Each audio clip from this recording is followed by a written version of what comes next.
Hi guys, don't mind my folded laundry behind me. Okay, we are at chapter 20. I'd say we are at the climax of the book on the story map right now. And Hudson, Hudson, stop. They think they see someone out there. And Gregor, Aries, and Twitchtip just headed into the tunnels.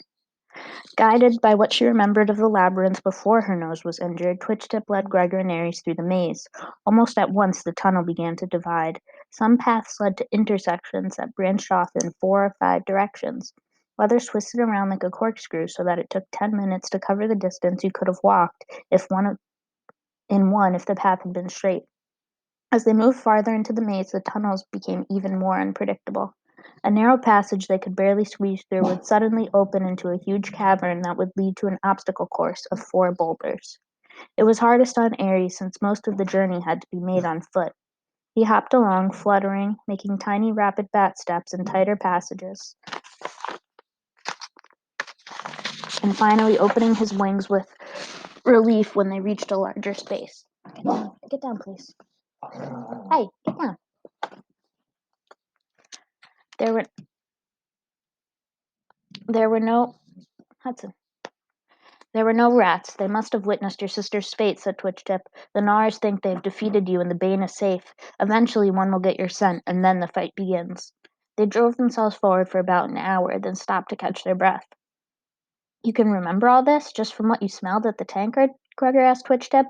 Well, that, and the fact that I'm more familiar than most with the labyrinth. I lived here for about a year after I was banished, panted Twitchtip. She was not doing well. The bandages on her nose and tail stump were soaked with blood, and her eyes had a hot, fevered look. I thought you lived in the Deadlands, said Gregor. Not at first. I hid in a cave down by the tankard. The rats never came there because of the serpents. It wasn't ideal, but it offered more protection than the Deadland.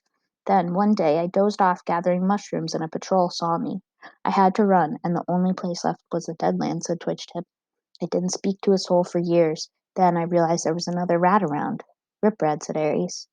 He let me stay in his nest sometimes if he was gone. You've been near there. It's where you first spoke to him, said Twitchtip. Now he has a whole band of rats. But I can only stay, he says, if I help you find the Bane, said Twitchtip. Otherwise, I'll be on my own again. The fear seemed to rouse her. We have to keep moving.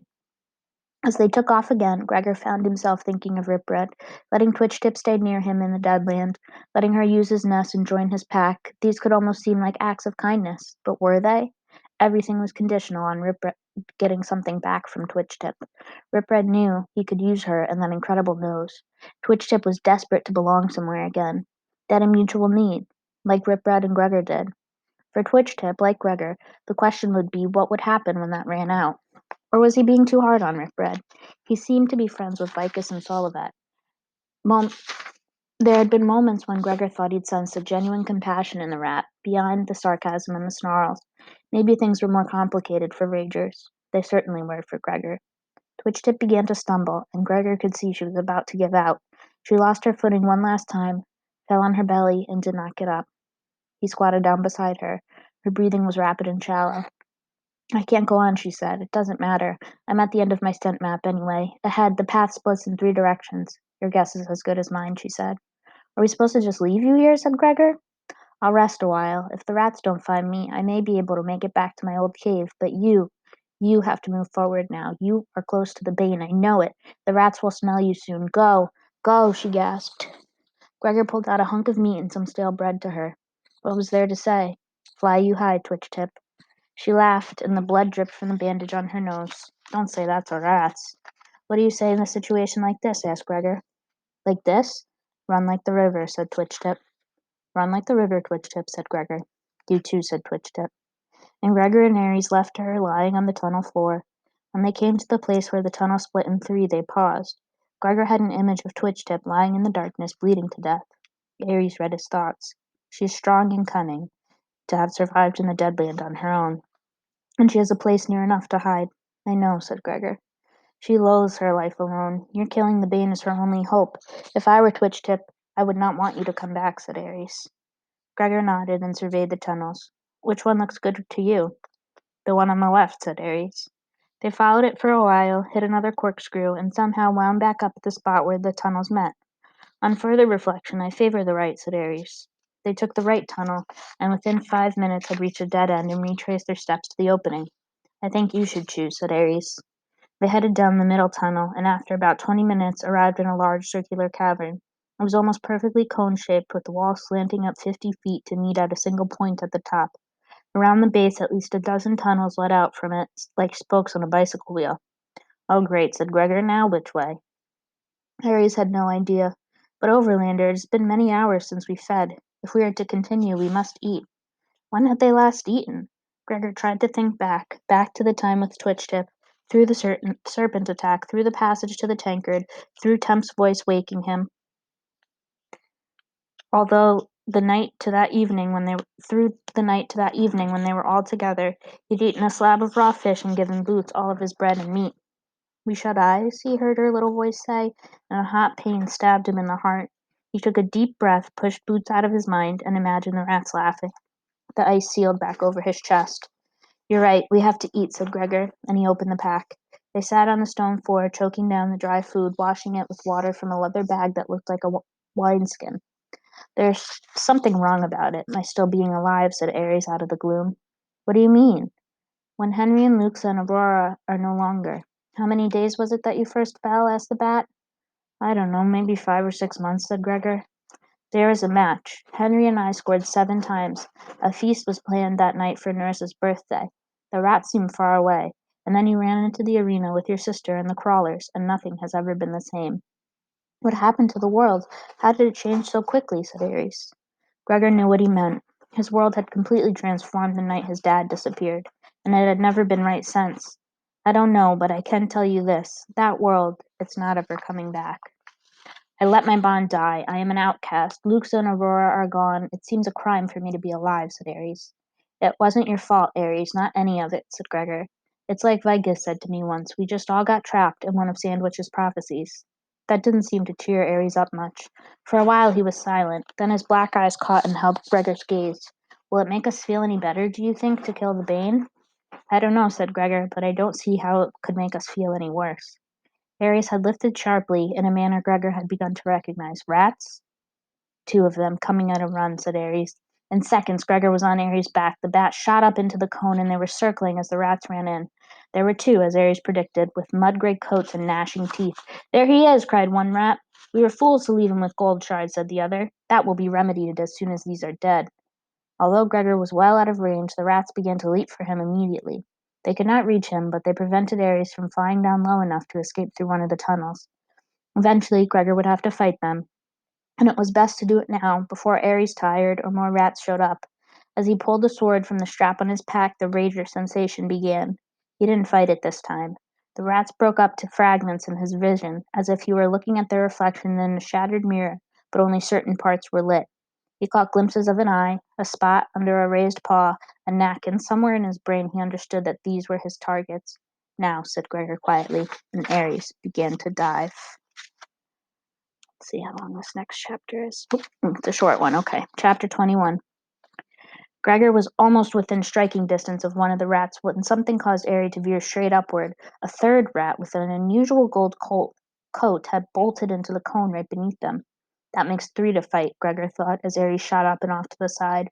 But as the ground came back into view, he could see the gold rat tearing the throat out of one of his attackers. Then it spun round, blood flying from its muzzle, to face the other great rat. Gregor shook his head slightly to clear it. What was going on? Don't be an idiot, Goldshard. He's come to kill the Bane, snarled the gray rat. I would rather have the Bane dead than have it trust you, the gold rat hissed back. The rat's voice was slightly higher pitched, like Twitch-Tip's, and Gregor was certain it was a female. All you guarantee is your own death, the gray rat crouched down to lunge. Someone would die, Snare. The question is who, said Goldshard. As Snare sprang toward her, she went into action. Gregor had never seen a full-scale rat fight before.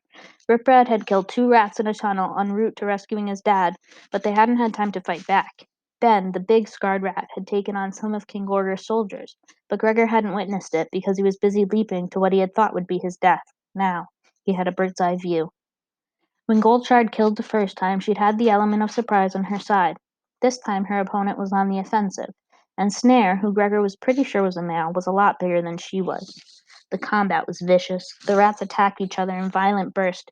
They'd circle for a minute looking for an opening. Then one of them would leap and there would be a blur of teeth and claws. As they pulled apart to circle again, both would have new wounds. Snare lost an eye. Goldshard's ear dangled from a shred of fur. You could see the bone in Snare's shoulder. Goldshard's left paw was snapped in two.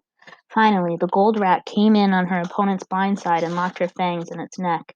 In the final throes of death, Snare got on his hind feet between their bodies and slashed open the length of Goldshard's belly. Ooh.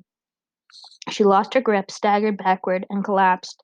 Her intestines spilled. Sorry, this is really gross. Her intestines spilled out on the ground.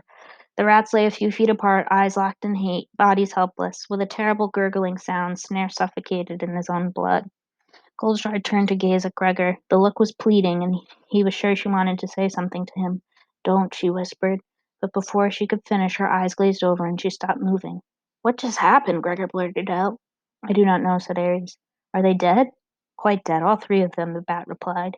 He coasted down to the ground, avoiding the pools of blood that were spreading from the rats' bodies. "Do you know who they are?" said Gregor. "Did you recognize their names? Goldshard? Snare?" "Not Goldshard," said Ares. "I've heard of Snare. He was one of Gorger's generals. He was out fighting the war when Gorger fell. He must have joined with the Bane then. That would make sense. Whoever's close to the Bane would have much power when he becomes king." Gregor hadn't spent much time thinking about the rats' political struggles, but now that he did, something seemed strange. So why hasn't the Bane become king yet? You'd think a rat as big and strong as he is would have taken over by now. What's he waiting for? "Even the Bane must gather an army around him," said Ares.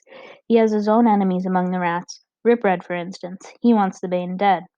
That was true. Part of Ripred's plan for his own rise to power included killing the Bane. Snare had wanted to keep the Bane alive, but Goldshard was willing to let Gregor kill it rather than trust Snare.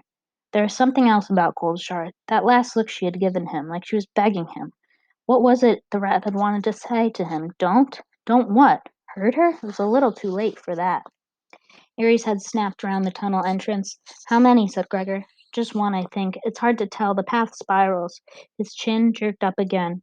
This time Gregor did not have to ask. He heard the scratching himself. The sound stopped.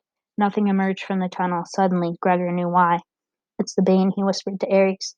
The bat gave a nod of agreement. It had to be. The other rats would simply attack, but the Bane knew it was being hunted. By a human, by an overlander, by the warrior.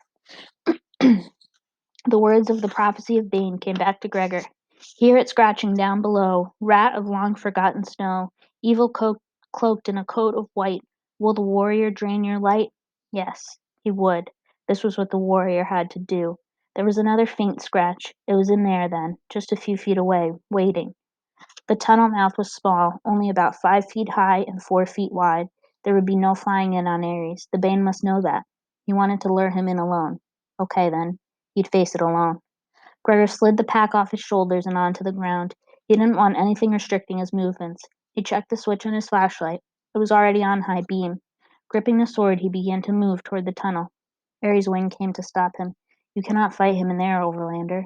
"Well, he's not coming out," said Gregor. "Wait, then. For what, a bunch of other rats to show up?" Ares dropped his wing reluctantly. "Look, I've got a feeling it was supposed to be this way. Like I was supposed to do it alone," said Gregor. "But you'll be ready, because after I kill it, we've got to get out of here fast, okay?" "I will be ready," said Ares. He extended his claw, and Gregor grasped it with his hand. Then Gregor turned to the tunnel. In the dozen paces it took him to reach the opening, he could feel himself slipping into rager mode. The heightened senses, the rush of adrenaline, the selective vision. Every molecule in his body was preparing to kill. He moved swiftly inside and almost immediately encountered the spiral Ares had mentioned. Another corkscrew-like path. With his bad hand tracking along the wall and his good one leading with his sword, he went around 1, 2, 3 full turns and burst into a square chamber. It was trying to hide from him, the Bane. He caught just a glimpse of white fur, a flash of pink tail, and a cave off to the side of the chamber. Gregor thought of Luxa, who would never be queen, of Twitch-Tip bleeding in the ground, of his dad crying on the phone, of Boots, sweet, trusting Boots, heart-pounding, blind to everything except that patch of fur. He lunged toward the cave. He raised the hilt in his air, flipping the sword so it would come down point first at an angle. His bad hand joined the blade with his good one, and every ounce of strength drove the blade toward the Bane. Just before the point made contact, the creature made a sound that hit Gregor like a cannonball. "Mama."